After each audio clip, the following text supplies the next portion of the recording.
दोस्तों नमस्कार। प्रधानमंत्री नरेंद्र मोदी रोड शो पर निकल जाएं, चुनाव का मौका हो और बीजेपी ना जीत पाए, ऐसा तो होता नहीं है। और बीजेपी के किसी भी नेता से बात कर लीजिए, वो बार बार यही कहता है आपको याद नहीं है बनारस की गलियों में क्या कुछ हुआ और उसके बाद बीजेपी ने कितनी बम्पर जीत हासिल की। और फिर गुजरात को ही याद रखिए, वो तो हाल की घटना है। वहां पर भी तो रोड शो करने प्रधानमंत्री नरेंद्र मोदी निकले थे और उसके बाद एंटी इनकम्बेंसी तो दूर की चीज है। पिछली बार की तुलना में इस बार जीत कहीं बड़ी हो गई। वजह एक ही थी, प्रधानमंत्री नरेंद्र मोदी रोड शो पर निकल आए थे और जब वो रोड शो पर निकलते हैं तो सब कुछ उनके अनुकूल हो जाता है और बीजेपी को बम्पर जीत मिल जाती है। तो क्या कर्नाटक में भी यही होने वाला है या कर्नाटक के भीतर कोई घबराहट है?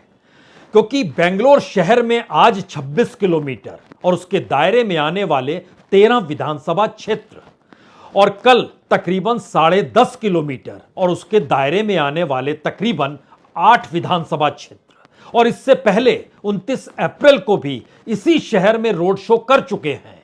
उसके दायरे में आने वाले 7 विधानसभा क्षेत्र, यानी जोड़िएगा तो 28 विधानसभा क्षेत्र बेंगलोर अर्बन की यही पहचान है।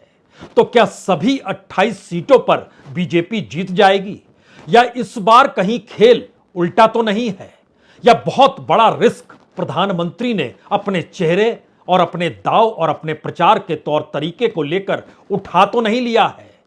क्योंकि बेंगलोर ही नहीं बल्कि समूचे कर्नाटक के भीतर एक शोर उस रेट लिस्ट का है जिसके दायरे में मुख्यमंत्री की कुर्सी का भी रेट लिखा हुआ है, जिसके दायरे में हर उस संस्थान के भीतर ट्रांसफर पोस्टिंग से लेकर कोई नियुक्ति अगर कहीं होनी है तो उसके रेट लिस्ट का भी जिक्र है। और इस बात का भी जिक्र है कि दरअसल ये सारी चीजें अगर कमीशन के तौर पर हो रही थी तो पैसा बेंगलोर में नहीं रुकता था, यह दिल्ली चला जाता था और दिल्ली से आकर बेंगलोर शहर में राजनीतिक तौर पर चुनाव के प्रचार में जुटे प्रधानमंत्री मोदी का यह दाव क्या बीजेपी को जीत दिला देगा? असल सवाल यहीं पर आके अटक चुका है।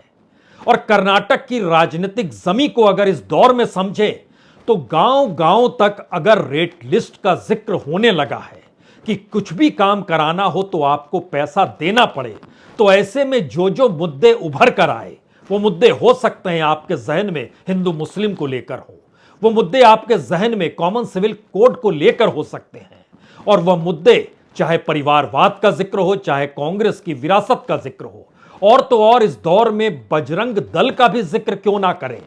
लेकिन गांव वालों की जुबान पर एक ही शब्द है, वाकई करप्शन बहुत है।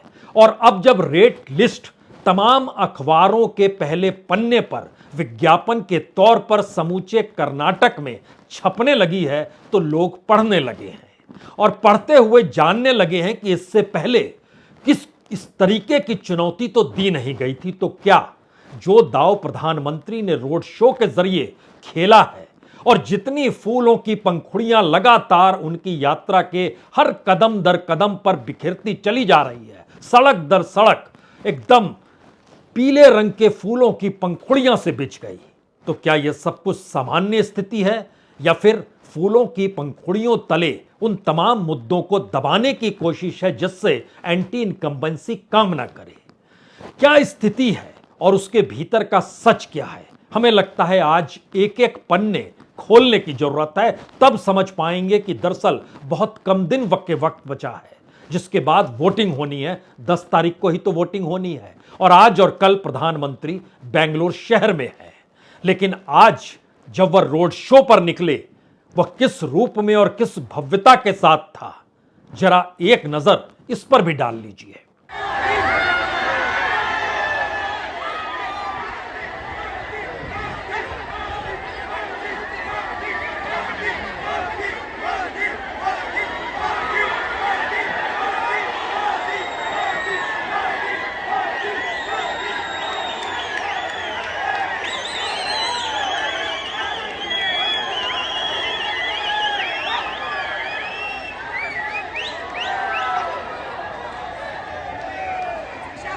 कर्नाटक की सड़कों पर या कहें बेंगलोर की सड़कों पर यह ना तो पहला रोड शो है और ना ही आखिरी रोड शो है। रोड शो कल भी होना है और कर्नाटक के भीतर तकरीबन 14 रोड शो प्रधानमंत्री कर चुके हैं और कल 15वां रोड शो होगा। इससे पहले 29 और 30 अप्रैल को हुआ, उसके बाद 2, 3, 5 मई को भी हुआ और आज 6 तारीख है और कल 7 तारीख है, तो रोड शो कल भी होगा। लेकिन यह बेंगलोर शहर है, पढ़े लिखे लोगों का शहर है, बड़ी तादाद में इस देश की इकोनॉमी में योगदान देने वाला शहर है और इस शहर के भीतर करप्शन को किस रूप में बर्दाश्त किया जाता है या नहीं किया जाता है, खास तौर से तब जब रेट लिस्ट छापने की स्थिति में कांग्रेस आ गई और रेट लिस्ट के दायरे में हर वो संस्थान आ गया।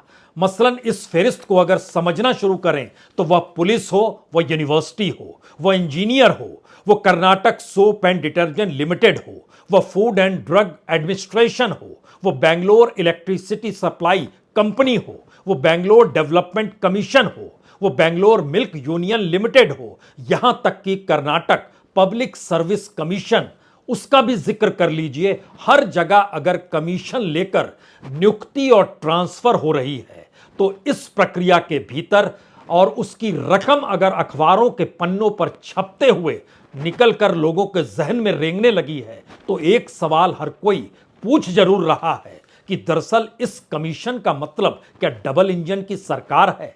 जरा इस लिस्ट पर एक नजर डालिए, तब आप समझ पाएंगे कि दरअसल कर्नाटक के चुनाव के भीतर प्रधानमंत्री ने ही खुद को चेहरा क्यों बनाया और इस रेट लिस्ट ने कैसे खुद को चेहरा बनाकर प्रधानमंत्री के रोड शो को धूमिल क्यों कर दिया। यही वो रेट लिस्ट है। मुख्यमंत्री पद के लिए भी 2,500 करोड़, मंत्री पद के लिए भी 500 करोड़ और पुलिस में एसपी की नियुक्ति, पीएसआई की नियुक्ति, कांस्टेबल पद पर नियुक्ति, तहसीलदार पद पर नियुक्ति, सबके लिए कुछ देना है। एसपी के लिए 15 करोड़ तक देना है और कांस्टेबल के लिए 10 लाख तक देना है और यूनिवर्सिटी में वाइस चांसलर, सब रजिस्ट्रार, असिस्टेंट प्रोफेसर, सबकी कीमत, engineer, junior engineer, PWD junior engineer, सबकी कीमत। और Karnataka soap and detergent limited की भर्ती हो या फूड एंड ड्रग एडमिनिस्ट्रेशन में भर्ती हो, हर भर्ती में पैसा देना है, यहां तक कि बेंगलोर डेवलपमेंट कमीशन में भी पैसा और कर्नाटक पब्लिक सर्विस कमीशन को लेकर भी पैसा। तो 4 बरस का यह पूरा कच्चा चिट्ठा हर पद के साथ निकाला गया और बताया गया तकरीबन 1.5 लाख करोड़ से ज्यादा की रकम इस दौर में कमीशन के तौर पर सरकार ने हड़प ली। सवाल यही है कि यह रेट लिस्ट अब सार्वजनिक है। और एक दूसरा विज्ञापन देखिए, यह वहां पर हिंदू ने छापा है जिसमें बताया गया कि किस किस अखबार ने किस किस तरीके से वहां पर भ्रष्टाचार और स्कैम की खबर छापी। चाहे वो कर्नाटक के कॉन्ट्रैक्टर्स कह रहे हो 40% कट देना पड़ता है, या बीजेपी के करप्शन को लेकर वहां पर लोकायुक्त कह रहे हो कि बीजेपी एमएलए और उनके बेटे से 8 करोड़ जब्त कर लिए, या फिर 13,000 स्कूलों का जो आरोप हो, इसकी भी एक पूरी लंबी फहरिस्त है किस तरीके से लूट है और लूट दर लूट है। दरअसल यह रेट लिस्ट सिर्फ भ्रष्टाचार का प्रतीक भर नहीं है, यह तो गवर्नेंस का प्रतीक है, यह पॉलिसी पैरालाइसिस का प्रतीक है। यह कर्नाटक के भीतर कैसे 4 बरस सरकार चल रही थी जहां रोजगार दे पाने की स्थिति में नहीं थी, जो रिक्त पद सरकार के हाथ में थे उन रिक्त पदों को नहीं भर पा रही थी और जो भर भी पा रही थी उसमें पैसा लिया जा रहा था और हर तरफ या कहें हर पोस्ट के लिए अगर पैसा लिया जा रहा था, जो कि इस रेट लिस्ट में जिक्र है, तो ऐसे में जनता के सामने एक झटके में कर्नाटक के भीतर कई सवाल जरूर हैं। खास तौर से बेंगलोर का जिक्र करना चाहिए क्योंकि बेंगलोर में प्रधानमंत्री का रोड शो है और बेंगलोर के भीतर भी यह सवाल है कि जिस वक्त जम्मू कश्मीर में जवान शहीद हो रहे हैं, जिस वक्त मणिपुर जल रहा है और वहां पर जो जानकारी आ रही है वो बड़ी तादाद में लोगों की मौत की जानकारी है और तकरीबन 11 से 13,000 लोग कैसे बेघर हो गए इसकी जानकारी है। लेकिन गृह मंत्री भी कर्नाटक में रैली दर रैली और रोड शो कर रहे हैं और तो और दिल्ली के जंतर मंतर पर खिलाड़ी बैठे हैं लेकिन सुध लेने वाला कोई नहीं। राजनीतिक तौर पर यह जागरूकता क्या वोट बैंक को बदल सकती है, एक नई हवा बहा सकती है? यह सवाल किसी भी जहन में होगा। लेकिन प्रधानमंत्री की अपनी स्ट्रेटजी है। वो ये मानकर चल रहे हैं कि बेंगलोर की 28 सीटों में 11 सीट पर ही बीजेपी जीत पाई थी, लेकिन 15 सीटों पर वह दूसरे नंबर पर थी। तो क्यों नहीं उन 15 सीटों को बीजेपी के खाते में जोड़ा जाए। और दूसरी तरफ बीजेपी जहां पर हारी थी उसमें 4 सीट ऐसी है जो कि 10,000 से भी कम वोट से हारी थी। उसमें एक अनेकल है जो सुरक्षित सीट है, वहां पर 8,600 वोट से हारी थी। जयनगर में 2,889 वोट से हारी थी। विजयनगर में 2,775 वोट से हारी थी। और बायता रानापुरा में 5,671 वोट से हारी थी। तो यह भी जगह भी बीजेपी जीत सकती है। लेकिन दूसरा सच यह भी है कि 2 सीट बीजेपी की ऐसी भी है जहां वो खुद राजाजी नगर में 9,453 वोट से जीती और चिकपेट में 7,934 वोट से जीती, यानी 10,000 से कम से वोट से जीती। लेकिन बेंगलोर का सच ये नहीं है, बेंगलुरु का सच कुछ और है।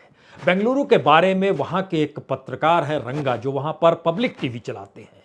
उनका कहना है कि दरअसल कर्नाटक के भीतर बेंगलोर एक डीम्ड यूनिवर्सिटी की तरह है, जिसका अपना सिलेबस होता है। उस सिलेबस में अपने क्वेश्चन होते हैं। उस क्वेश्चन का जो समाधान हो या जो उत्तर हो वह भी बेंगलोर के लोग खुद तय करते हैं। लेकिन इसके साथ एक नायाब चीज वहां के पत्रकार और खुद रंगा भी इस बात का जिक्र कर रहे हैं, दरअसल जेडीएस इस चुनाव में हो सकता है कोलैप्स कर जाए। और जेडीएस के कोलैप्स करने का मतलब है कि एक झटके में उसका लाभ कांग्रेस को मिल जाएगा और कांग्रेस वहां पर अपनी जीत सुनिश्चित कर लेगी।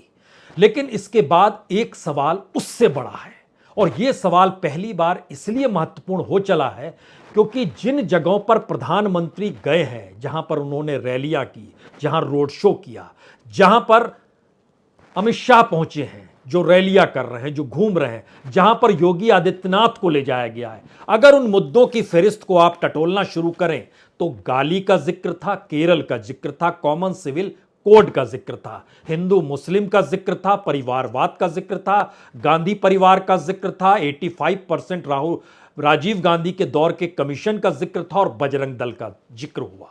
लेकिन इस पूरी प्रक्रिया में एक झटके में आप जब करप्शन को लेकर आते हैं और करप्शन के साथ सत्ता के मौजूदा वक्त के उस गवर्नेंस को लाकर भी खड़ा करते हैं, तो दूसरा सवाल यह उठता है कि पूरी की पूरी सरकार अगर दिल्ली से चलकर कर्नाटक में प्रचार कर रही है तो क्या ये मानकर चला जाए कि अब येदियुरप्पा का कोई महत्व नहीं, वो तो पहले भी हटा दिए गए, लेकिन अब बोम्मई का भी कोई महत्व नहीं। और प्रधानमंत्री ने रिस्क लेकर अपना ही चेहरा आगे कर दिया है, क्योंकि उन्हें समझ में आ गया है कि कर्नाटक नहीं तो इसके बाद सीढ़ियां बन जाएंगी, जहां पर एक के बाद एक दूसरे राज्य समेटे जाने लगेंगे। एक झटके में कांग्रेस की जीत समूचे विपक्ष को गोलबंद कर देगी और कांग्रेस हो सकता है अगुवाई करने की दिशा में बढ़ जाए। और उसके बाद अगर राजस्थान, मध्य प्रदेश और छत्तीसगढ़, जहां कांग्रेस से ही बीजेपी को टकराना है, तो वहां पर मुश्किल और बढ़ जाएगी। तब ना रोड शो काम आएगा, क्योंकि इससे ज्यादा रोड शो किए नहीं जा सकते हैं जो कर्नाटक में किए गए। यानी रोड शो का मतलब होता है हम दिखाने आए हैं उस चकाचौंध को जहां हम संवाद आपसे नहीं बना पाते हैं। यानी भाषा कहीं अंतर आती है और कहीं क्षेत्रीयता अंतर आती है और वहां के सामाजिक सांस्कृतिक माहौल में एक अंतर नजर आता है। लेकिन बावजूद इसके अपने बूते अपने तरीके से कर्नाटक की सरकार अगर चलाएंगे और ये मैसेज दे दिया गया, और इस रोड शो के भीतर में जिस तरीके से अपने साथ जिन नेताओं को गाड़ी पर बैठाया गया, उनकी राजनीतिक जमी कुछ भी नहीं है, वो तुरंत फुरत जीते हुए हैं और सोशल मीडिया से निकले हुए हैं।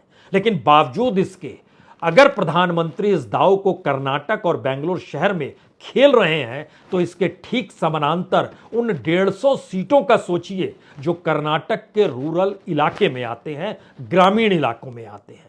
और ग्रामीण इलाकों के भीतर जो संवाद है वो 3 मुद्दे पर संवाद बड़ा हो रहा है।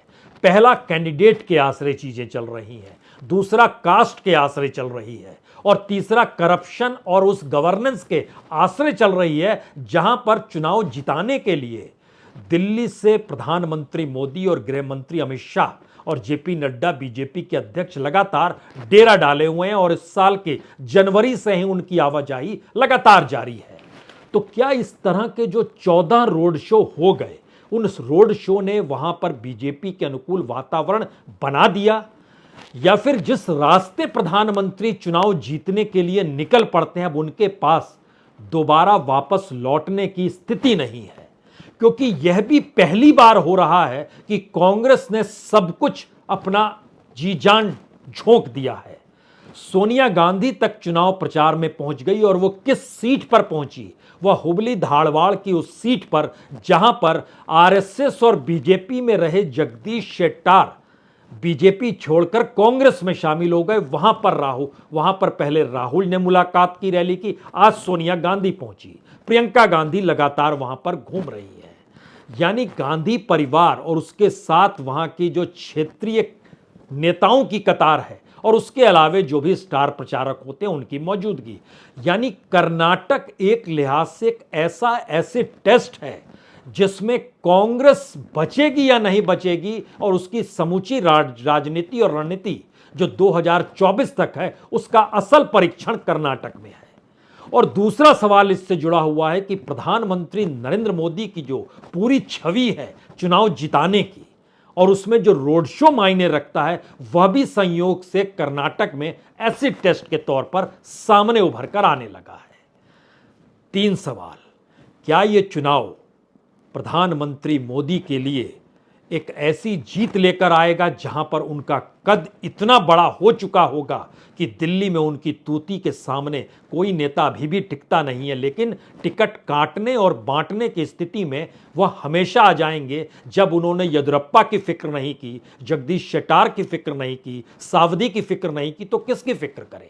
किसी की नहीं करेंगे। लेकिन इसके साथ दूसरा सवाल जुड़ा हुआ है, अगर ये हारते हैं तो क्या ये एक ऐसा चुनाव साबित होगा जो आने वाले वक्त में प्रधानमंत्री मोदी के बढ़े हुए कद को छोटा दर छोटा नहीं, बल्कि पार्टी के भीतर से उठते सवालों के बीच और क्षेत्रीय नेताओं की अनुगुंज लगातार प्रधानमंत्री मोदी को कटघरे में बीजेपी के दायरे में ही खड़ा कर देगी?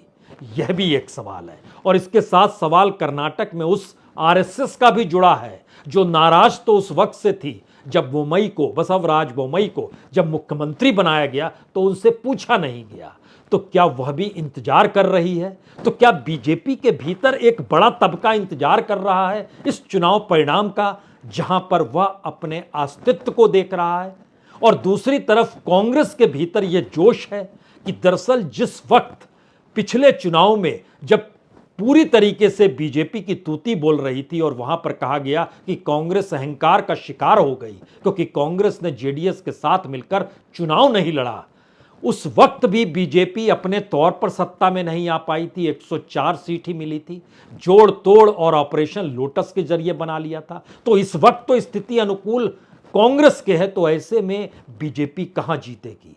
और यहीं से वो रणनीति क्या तय होगी जो शायद राष्ट्रीय तौर पर गूंजने लगे और समूचे देश के अलग अलग छत्रपों को प्रभावित करने लगे? यह भी सवाल है।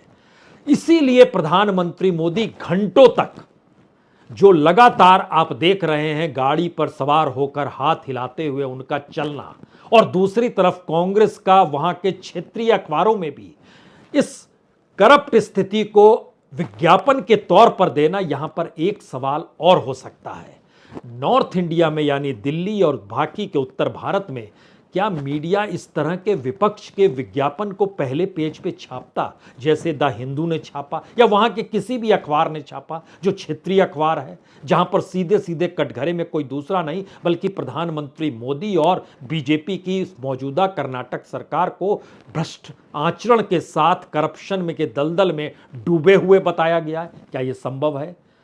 यानी वहां का मीडिया दिल्ली के साथ संपर्क में नहीं है और वहां का मीडिया अभी भी स्वच्छंद है। तो वह स्वच्छंदता के साथ जिन बातों का जिक्र कर रहा है उसमें बीजेपी मिसमैच कर रही है। तो क्या यह झटका प्रधानमंत्री मोदी का है जो मीडिया के जरिए दिल्ली की सियासत में लगातार छौंक लगाते रहते हैं और मीडिया कुछ भी नहीं कहता है, वो खामोशी के साथ ढोल बजाता चलता है? तो क्या यह स्थिति कर्नाटक में नहीं है?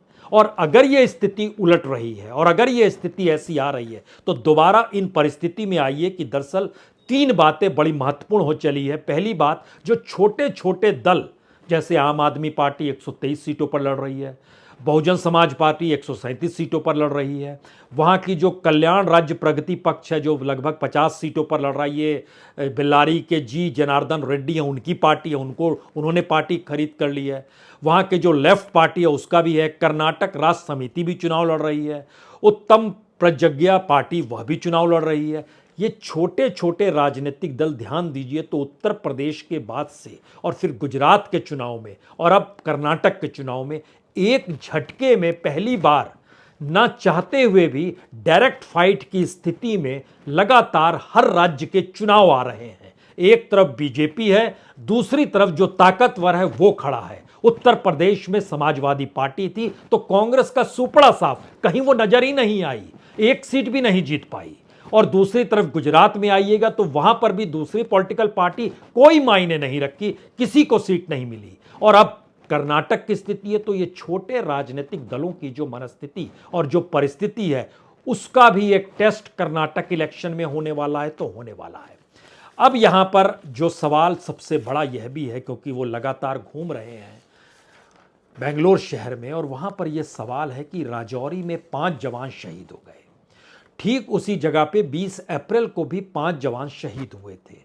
किस तरीके से हम लोग इंटरनली चीज़ों को देख रहे हैं या टेररिज्म को लेकर देख रहे हैं, जब बड़ी बड़ी बातों का जिक्र हो रहा है केरल को लेकर, लेकिन यहां पर हम नकेल कस पाने की स्थिति में नहीं और केरल का जिक्र और टेररिज्म का जिक्र कर रहे हैं। दूसरी बात, मणिपुर में जो हो रहा है और वहां पर जिस तरीके से 11,000 लोग राहत कैंप यानी बेघर की स्थिति में है, 1,000 से ज़्यादा लोगों को असम भेजा गया, 2,000 से ज़्यादा लोगों को इम्फाल भेजा गया, चूरा चांदपुर में लगभग 5,000 लोग हैं, बड़ी तादाद में मौत की जानकारी आ रही है, अपुष्ट जानकारी में 50 से ज़्यादा मौतों का जिक्र हो रहा है। ये सारी परिस्थिति बतलाती है कि एक झटके में दिल्ली की राजनीतिक सत्ता का भी चुनावी परीक्षण कर्नाटक में इसलिए हो रहा है क्योंकि कर्नाटक में कोई चेहरा नहीं है, कोई छत्रप नहीं है, बीजेपी का कोई नेता नहीं है। येदियुरप्पा थे तो दरकिनार हैं, शेट्टार थे तो वो पार्टी छोड़ चुके हैं, और लगभग नई तरीके से चीजों को क्रिएट किया गया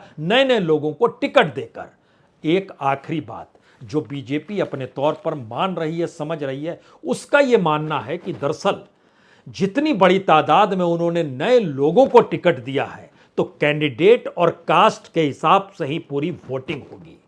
और यह जो करप्शन का एस्पेक्ट है तो हमने 85% का जिक्र करके उस करप्शन के पूरे मुद्दे को डिफ्यूज कर दिया गया। और दूसरी तरफ जो मोदी अपना रोड शो कर रहे हैं उसके काउंटर में कांग्रेस लगातार बता रही है, कोई बताए तो कितने लाख रुपए के फूल आए, और वह फूल लाए गए कहां कहां से, तमिलनाडु से लाए गए, केरल से लाए गए, कर्नाटक के हर प्रांत से आए, यहां तक कि महाराष्ट्र से भी उन फूलों को लाया गया जो प्रधानमंत्री के रोड शो में चकाचौंध को बिखेरते चले और बताते चले कि देखिए किस तरीके से फूलों की कारपेट बिछी हुई है, कालीन फूलों की है।